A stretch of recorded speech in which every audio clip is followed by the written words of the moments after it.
Parce que quels sont les principaux pièges de l'épargne quand on a une inflation qui est aux environs de 1,2, 1,3%?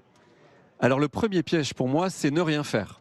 Et on est dans l'attentisme et beaucoup de clients souhaitent ne rien faire. Alors ne rien faire, c'est probablement la plus grosse erreur et vous le savez certainement, aujourd'hui, les comptes bancaires des Français sont bien garnis. 550 milliards, 550 milliards. 550 milliards sur les comptes chèques, les comptes bancaires des Français. Et comme vous le savez, cet argent n'est pas rémunéré. Ouais. Et donc imaginons qu'on puisse rémunérer cet argent à 2 ou 3%, ça changerait tout.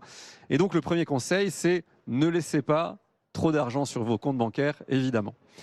Le deuxième conseil, c'est ne faisons pas que des placements non risqués. Les Français parfois ont peur, on a un taux d'épargne très fort et on s'oriente souvent vers des placements à capital garanti ou à risque faible. Bon, qui dit risque faible dit peu de rentabilité.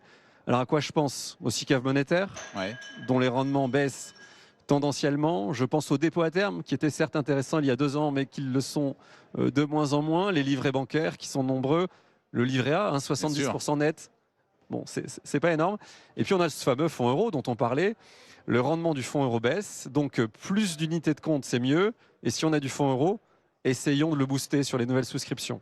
Donc ça, c'est le premier piège. Le deuxième piège, le troisième piège, pardon, Ouais. c'est d'être sur un temps très court.